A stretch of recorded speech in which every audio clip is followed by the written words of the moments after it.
संगत जी, प्यार से कहना धन निरंकार जी। इस परमात्मा को जान के अपनी असल पहचान कर लें तो बात वही जो एक सार है कि ये जीवन में हमें बहुत ही एक अपनी रिस्पॉन्सिबिलिटीज भी हैं, एक कर्तव्यों का जहाँ पालन करना है वहाँ एक वो करते हुए एक आध्यात्मिक पहलू इस परमात्मा को हर समय के लिए पकड़ के रखना है, इसको एहसास में रखना है, मन में रखना है।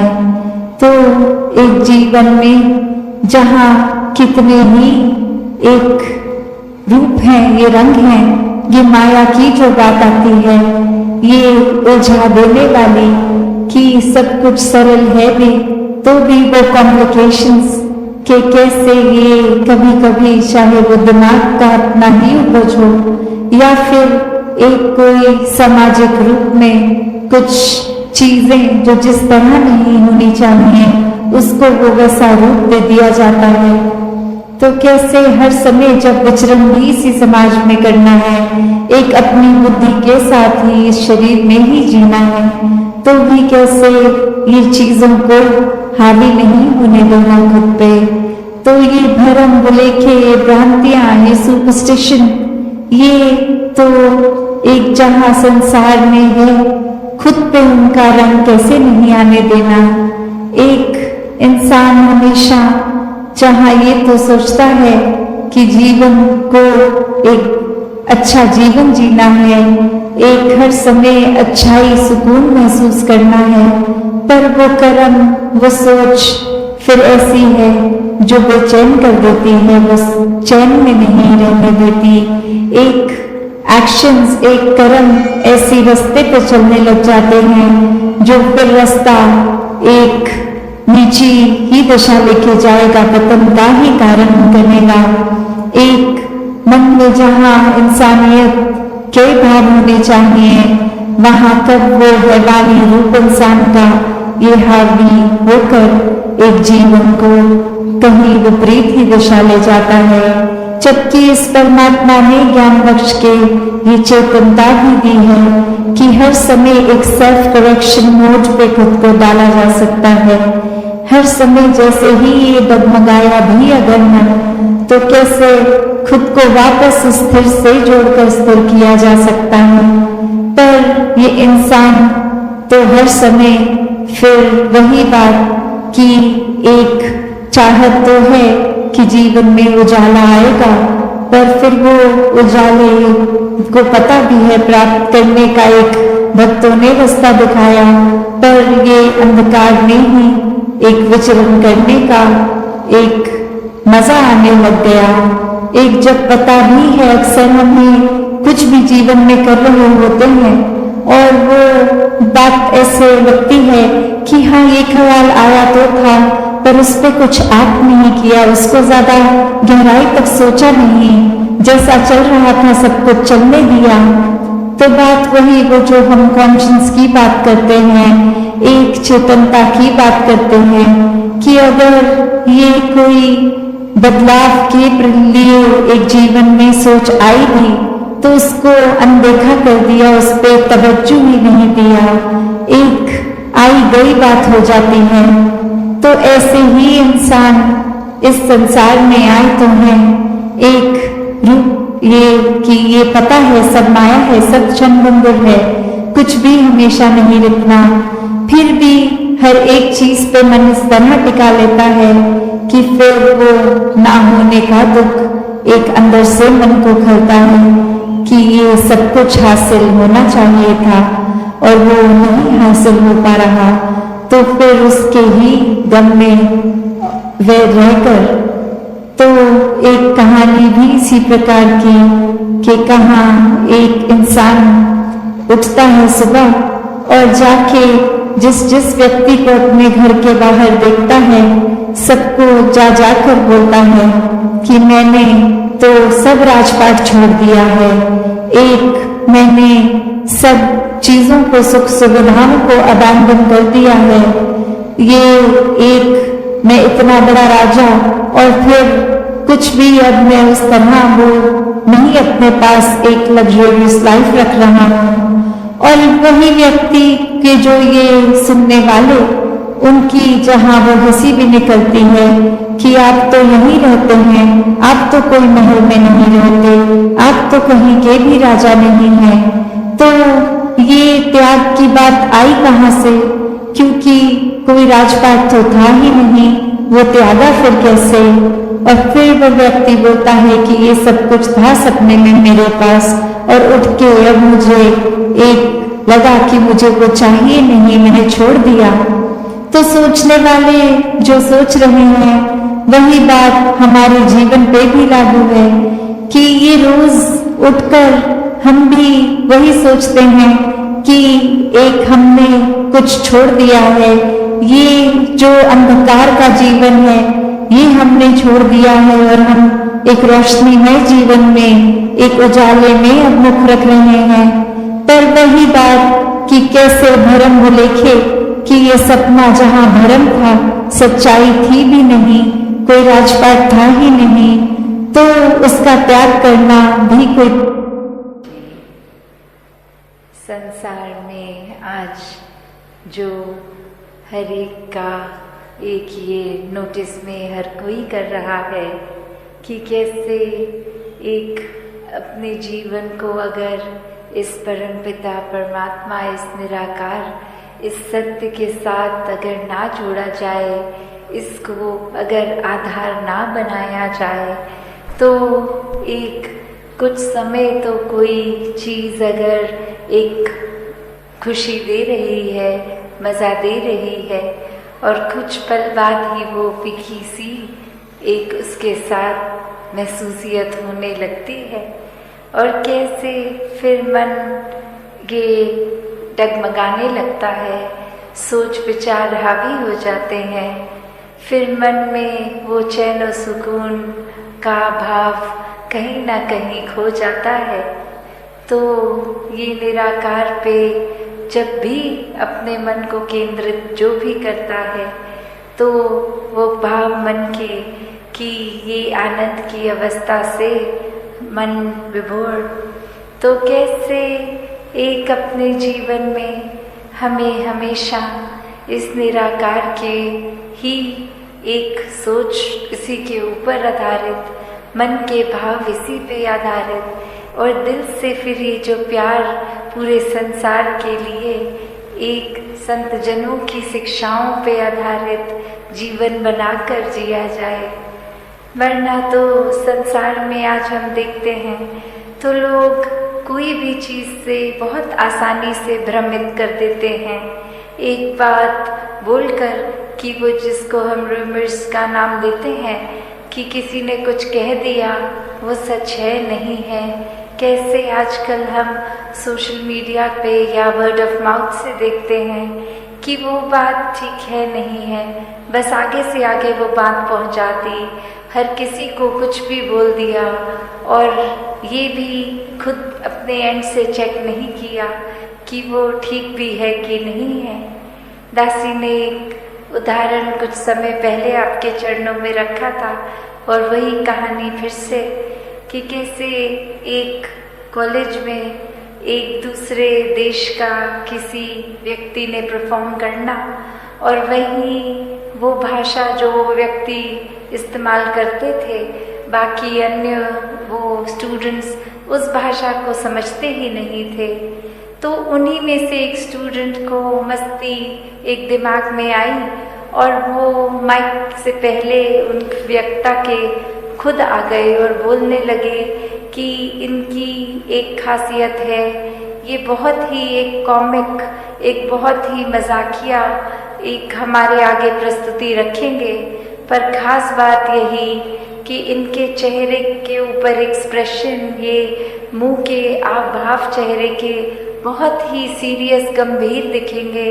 हो सकता है एक हमें उनकी आवाज़ टोन से लगे कि ये गुस्सा भी हो रहे हैं, पर ये सब कुछ एक मजाकिया ही इनकी प्रस्तुति है, तो बार बार इनकी प्रस्तुति के बीच में हंसते रहना है। और ऐसा वो व्यक्ति बोलकर उतर गया, और अब वो परफॉर्मर आए और वो जब अपनी एक स्पीच, एक अपना कला पेश करने लगे तो सभी विद्यार्थी हंसने लग गए और वही वो चेहरा और गंभीर होता गया कि मैं इतना सीरियस कोई मैसेज दे रहा हूँ, विद्यार्थी तो सभी हंस रहे हैं, पर वहाँ विद्यार्थियों के ऊपर ये प्रभाव उस एक स्टूडेंट का छोड़ा हुआ कि इसमें तो हंसना ही है और पूरी परफॉर्मेंस में वो कहीं ना कहीं अपने आप से बीच में हंसते चले गए और अब वो परफॉर्मर अंत में इतना उसमें गुस्सा आ गया, वो स्टेज को ही छोड़कर चला गया और उसके एग्जिट पे भी विद्यार्थी और जोर से हंस रहे।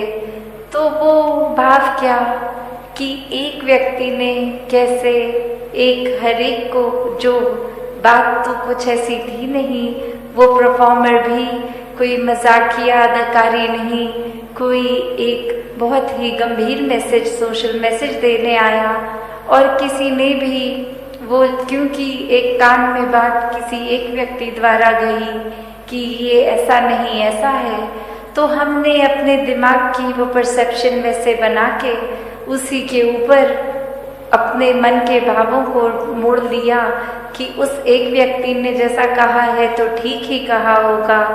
तो वैसे ही एक संसार का वातावरण कि एक व्यक्ति ने कुछ कहा और हमने फिर, चाहे वो संदेश क्या मिल रहा है क्या नहीं, उसको छोड़ के बस अपने दिमाग में जो धारणा पहले से बनाई थी उसी धारणा को लेके आगे अपना व्यवहार बदल दिया।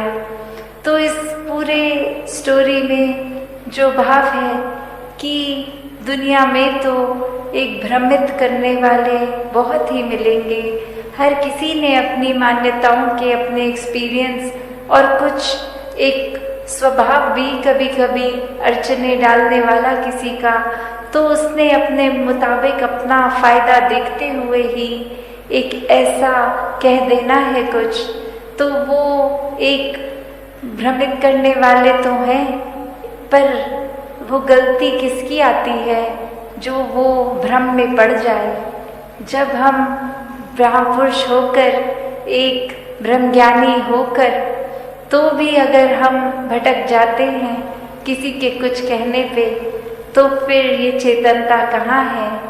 अगर हम इस स्टोरी के केस में देखें तो फिर भी वो स्कोप हो सकता है कि वो भाषा नहीं समझते थे तो किसी ने जो कह दिया उसी को ही सच्चाई मान ली।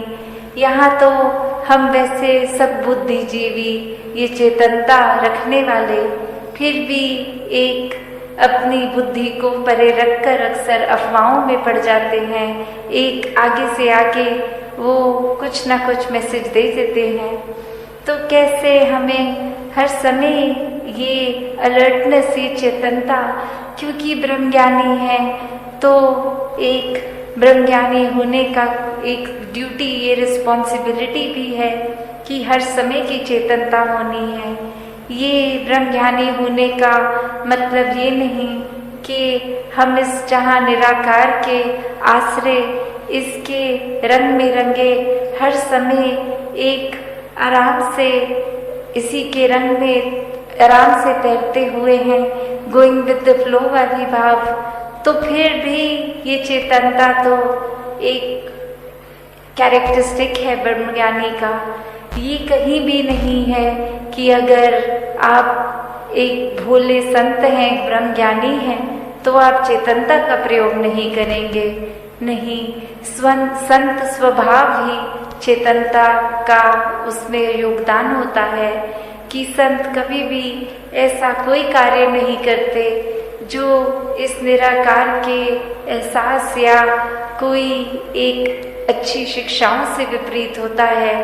एक माइंडलेस एक्टिविटी में कभी कोई भी संत इंडल्ज नहीं करता, तो वो परख भी कि क्या ठीक है क्या गलत है, हर समय का वो डिसीजन बनाना, यह चेतनता ही एक उपयोग में आती है।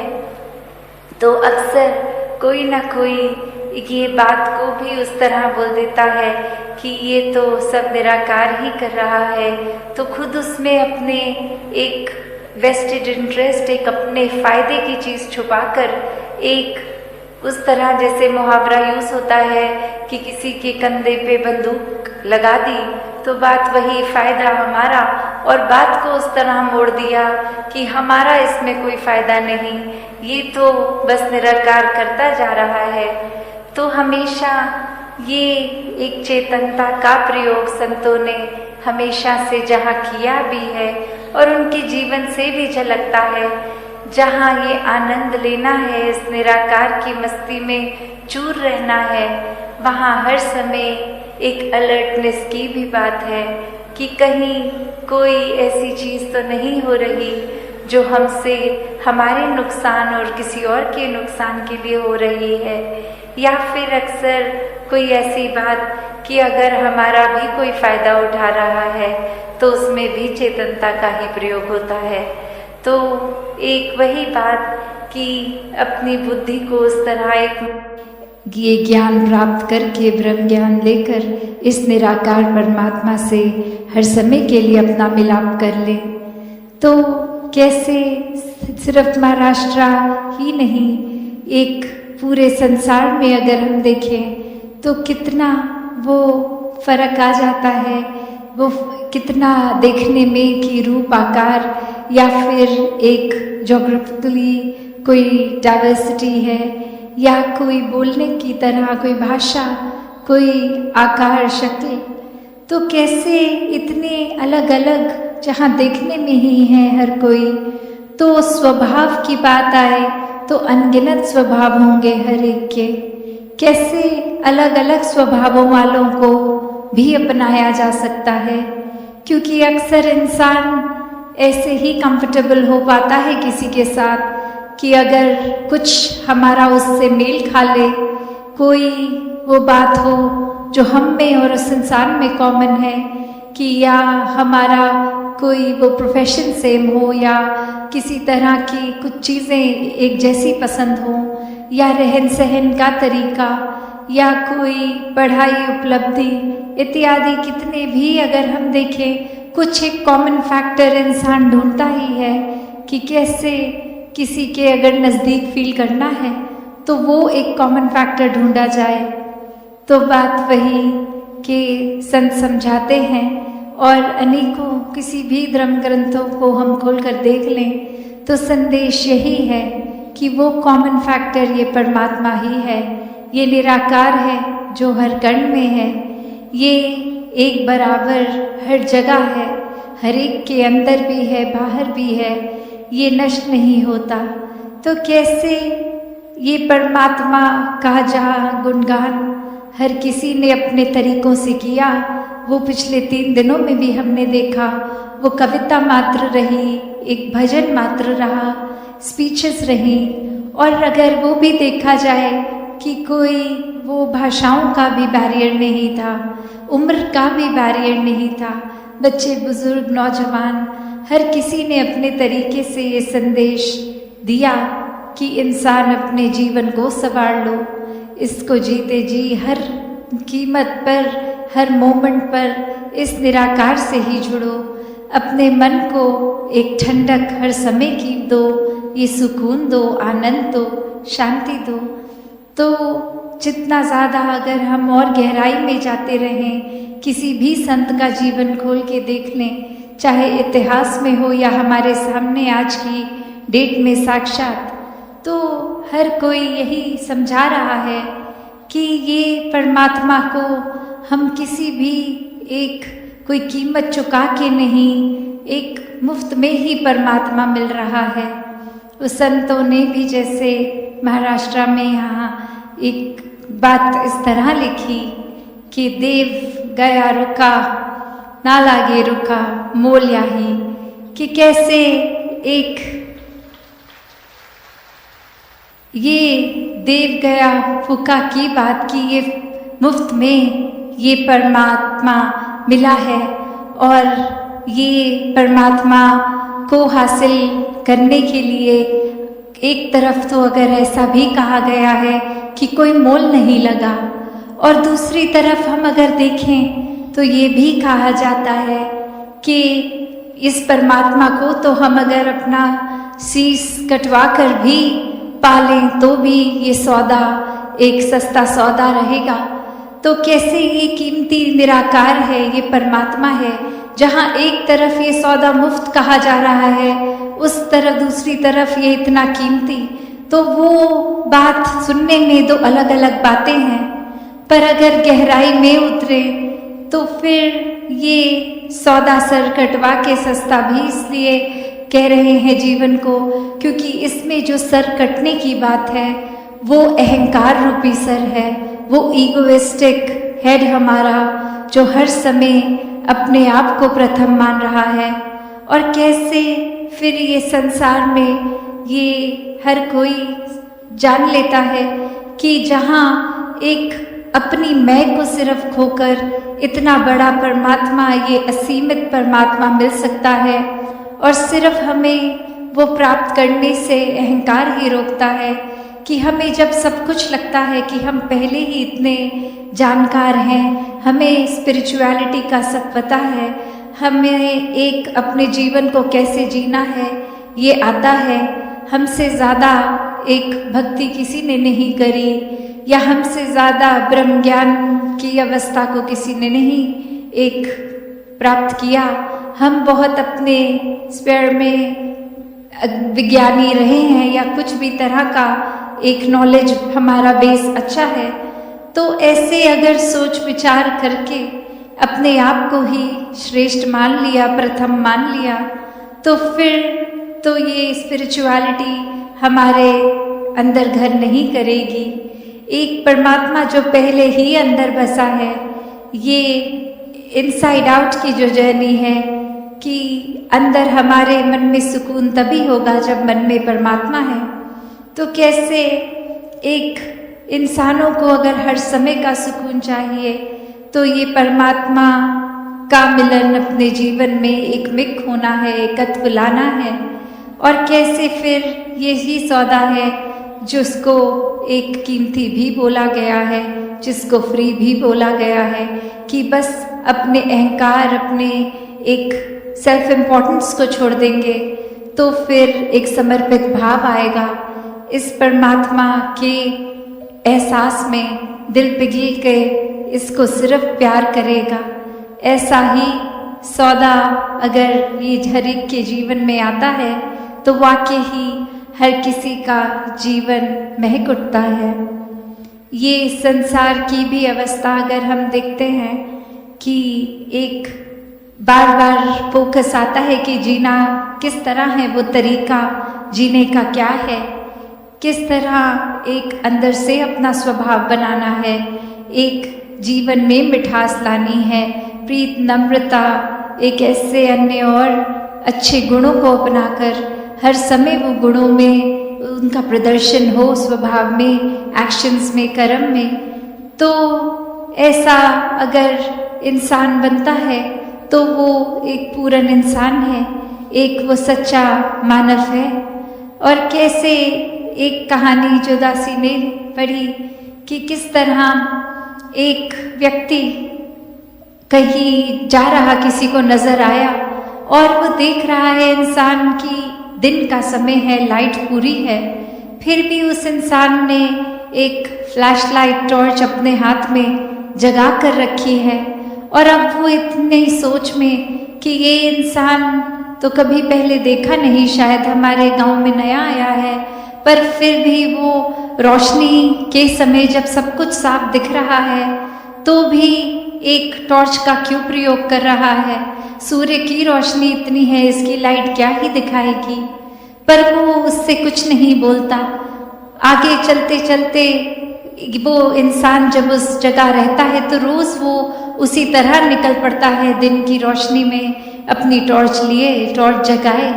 और अब पूरा गांव ही परेशान कि ये क्या बात है, दिन में टॉर्च लेकर ये क्यों घूमता रहता है। तो किसी ने फिर कुछ समय और निकलने के बाद उस व्यक्ति के जब जीवन में काफ़ी साल और निकल गए तो एक बार जाके देखा कि अब उस व्यक्ति की तबीयत भी बहुत खराब है और वो बिल्कुल अपने अंत की ओर जीवन काल के पहुंच ही गया है।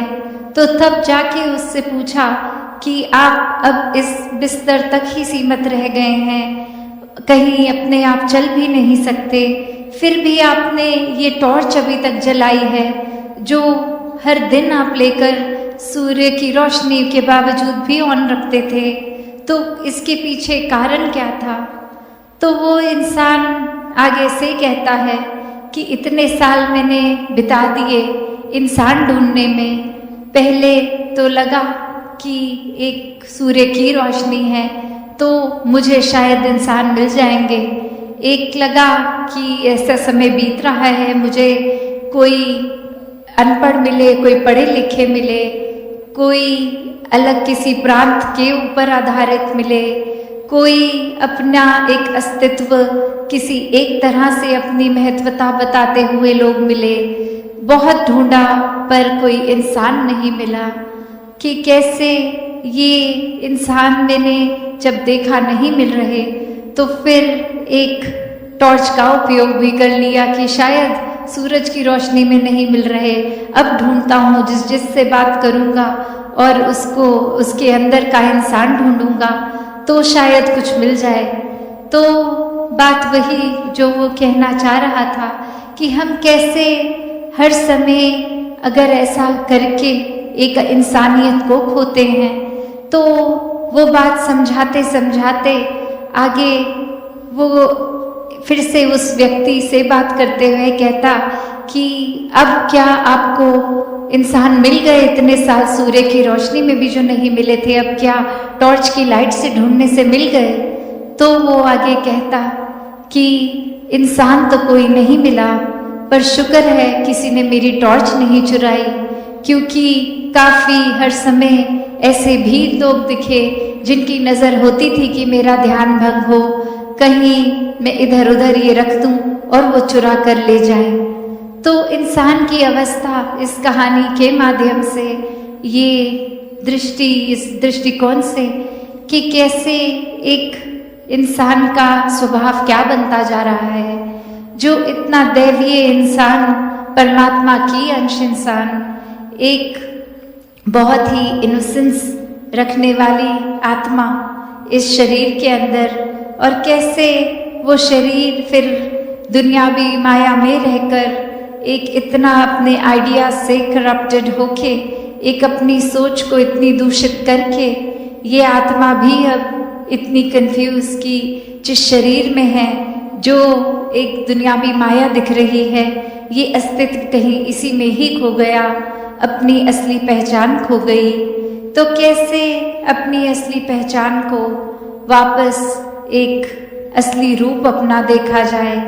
तो बात वही कि संतों का संग करके ही, एक ब्रह्म ज्ञान प्राप्त करके ही ये अपना असली रूप इस आत्मा को नजर आता है, ये परमात्मा से मिलन हो पाता है।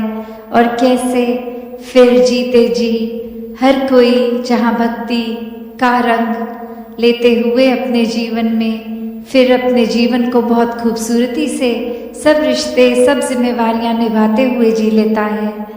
तो कैसे हर किसी ने जहाँ वही एक कोशिश हर समय की करनी है कि इस निराकार से जितना जुड़ेंगे उतना एक असली इंसान हमारे अंदर का इंसानियत बाहर आएगी, और उसी इंसानियत को जीवित रखना है जब तक वाकई ही ये मौत ना आए। तो मरने से पहले ये जीने का सौदा है ब्रह्म ज्ञान, कि हर पल में जी लें, चाहे मौत तो एक बार ही आनी है, पर ये जीवन के पल हर समय इस तरह जिएं कि वाकई ही जीवन जी रहे हैं। तो हर कोई अपने जीवन को जहाँ एक खुशहाल जीवन अपनी एक माइंडसेट से, इस निराकार के आश्रय से कर सकता है, वो फिर आनंद की अवस्था में हर समय रहकर शुक्राने भाव में रह सकता है। तो ऐसा जीवन हर कोई जीता चला जाए। और पिछले कुछ दिनों से आप सभी महापुरुष जो अब समागम किया, ये कंक्लूजन रूप भी आज का दिन, तो कैसे सेवाओं में कितने समर्पित रहे और वो भाव चाहे वो महापुरुष जो उपस्थित हो पाए या नहीं हो पाए, तो भाव हरेक का, ध्यान हरेक का इस समागम की ओर ही, इस निराकार की ओर ही लगा रहा। और ऐसा ही अवस्था कि वो कोशिश सेवा की, ये संदेश को, एक ब्रह्म ज्ञान को घर घर पहुंचाने की, तो सभी ने जहाँ एक सबसे पहले एक वो प्रयत्न करना है कि खुद को इतना संवार लें कि किसी को कुछ प्रीच करने की ज़रूरत ही ना पड़े। हमारे कर्म ही हमारा एक प्रचार का साक्षात रूप बने कि हर कोई एक अपने आप में पूर्ण मुकम्मल इंसान बनकर जीता चला जाए, ताकि फिर ये संदेश भी कि कैसे एक इस तरह भी जिया जा सकता है, वो संदेश हर एक तक पहुँचे। हर एक की आत्मा इस परमात्मा से मिलकर ये रोशनी का अनुभव करे, ये सच्चाई का अनुभव करे कि हर कोई इस निराकार से जुड़कर ये सुकून ही प्राप्त करे। तो आगे के कुछ दिन, जैसे अभी सभी ने श्रवण भी किया कि महाराष्ट्र में एक जाकर अलग अलग जगहों में फिर आप सब संतों के दर्शन करने का अवसर मिलेगा, तो फिर उधर भी दासी अपने मन के भाव रखकर एक वही अरदास हरेक के लिए कि दातार हरेक पे कृपा करे कि हर कोई। साथ संगत जी, प्यार से कहना धन निरंकार जी। साथ संगत जी, आप जी के चरणों में बहुत ही सुंदर विचार आशा है प्रवान करे और ध्यान से सुने। साथ संगत जी, अगर आप में अहंकार है और आपको बहुत गुस्सा आता है तो जिंदगी में आपको किसी और दुश्मन की कोई ज़रूरत नहीं। साथ संगत जी, मन वचन और कर्म से जो भी अपना मान मिटाएगा, कहे हरदेव प्रभु का वचन सदा दास कहलाएगा। साथ संगत को हमेशा माँ का दर्जा देना है। जहाँ हमने मिशन का प्रचार अपने शब्दों द्वारा करना है, वहाँ अपने कर्मों द्वारा भी हमने मिशन का प्रचार करना है। साथ संगत जी, क्योंकि बात उसी की ज़्यादा असर करती है जो खुद पर अमल कर पाए।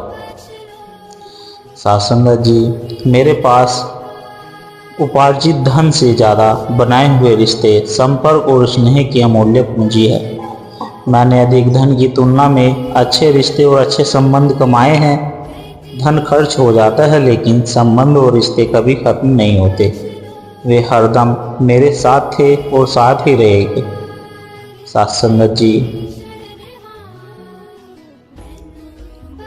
दीपावली के पावन और पुनीत पवित्र पर ऐसे सभी स्नेहपूर्ण रिश्तों और संबंधों की दौलत का हर बार की तरह पुनः पूजन करता हूँ। साथ संगत जी, नमन करता हूँ, वंदन करता हूँ। आपका साथ सदा बना रहे, स्नेह सदा बना रहे। साथ संगत जी, दीपावली जा रही है अगले साल आने के लिए, जाते जाते दे रही है कुछ संदेश निभाने के लिए। दीपावली कहती है कि मेरे जाने के बाद भी चंद दीपक जलाकर रखना। एक दीपक आस का, एक दीपक विश्वास का, एक दीपक प्रेम का, एक दीपक शांति का, एक दीपक मुस्कुराहट का, एक दीपक अपनों के साथ का, एक दीपक स्वास्थ्य का, एक दीपक भाईचारे का, एक दीपक बड़ों के आशीर्वाद का, एक दीपक छोटों के दुलार का, एक दीपक निस्वार्थ सेवा का। और इन 11 दीपकों के साथ बिताना आप अगले 11 महीने। मैं फिर अगले साल आ जाऊंगी। साथ संगत जी, फिर से एक दूसरे के साथ मिलकर आप मेरे नए दीपक जला लेना। सुख चिंतक वो नहीं होते जो आपसे रोज मिले और बातें करे। सुख चिंतक है जो आपसे रोज न मिल सके, फिर भी आपकी सुख समृद्धि और खुशी की कामना करे। साथ संगत जी, जन्म जन्म का अंधियारा मिटाया है तूने, जीवन को रोशनी से भर दिया है तूने, सेवा सुमरन सत्संग दे दिया है तूने, संत जनों के संग में रंग दिया है तूने, एकत्व के भाव में पिरो दिया है तूने, नफरत वर्ग को भी मिटा दिया है तूने। साथ संगत जी, निरंकारी राजपिता रमित जी के जीवनदायिनी वचन। अक्सर संसार में लोगों को कहते हुए सुना है कि मैं ऐसा ही हूँ, मुझसे बदलने की उम्मीद न की जाए। पर जब कोई कहता है कि मैं नहीं बदल सकता क्योंकि परमात्मा ने मुझे ऐसा ही बनाया है, तो वो अपनी चालाकी से अपने कल्याण का आखिरी द्वार भी बंद कर लेता है। सासंग जी, आइए सतगुरु का 2 हाथ जोड़कर धन्यवाद करें कि तेरी अपार कृपा सब पर बनी रहे। तेरी अपार मेहर सब पर हो। जो हमारे हित में है वो आप हमसे बेहतर जानते हैं। हमारी तो प्रभु 2 हाथ जोड़कर अर्जी है, आगे तेरी मर्जी है, कृपा मेहर बनाए रखना। अच्छे समय को लाने के लिए बुरे समय से लड़ना पड़ता है सत्संगत जी। इसी संघर्ष का नाम लड़ाई है। सब्र असंभव कार्य को भी संभव कर दिया करता है। बच्चे को जन्म लेने में 9 महीने लगते हैं। बीज बोने के बाद पेड़ बनने में समय लगता है। कर्म करने के बाद फल पाने में समय लगता है सत्संगत जी। बड़े बड़े टावर और पुल बनाने में समय लगता है। सब्र, प्रतीक्षा, धीरज की आवश्यकता होती है बड़ी कामयाबी के लिए सत्संगत जी। संसार में अगर कोई काम नहीं है होता तो लोग कहते हैं ग्रह नक्षत्र खराब हो गए हैं, 7.5 लगी है शनि की। सब्र करने से सब ठीक ठाक हो जाता है। हाँ, समय लगता है बड़े काम में सत्संग जी। सब्र जिनके पास होता है, मुसीबतें भी उनके पास आने से हमेशा घबराती है। सब्र वाले बंदे हर हाल में पॉजिटिव रहते हैं, चाहे कुछ भी हो जाए। उनका दृष्टिकोण सदैव सकारात्मक होता है सत्संगत जी। बिना बोलिए सब कुछ जानदा किस आगे करे अरदास।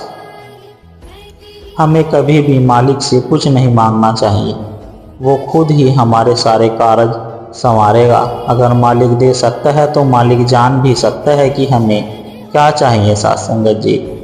हम तो उससे सुख ही मांगते हैं, मगर गुरु नानक देव जी ने कहा है दुख दारू सुख रोग भया। मतलब साफ है कि दुख क्यों मिलते हैं, ताकि हमें मालिक की याद आए।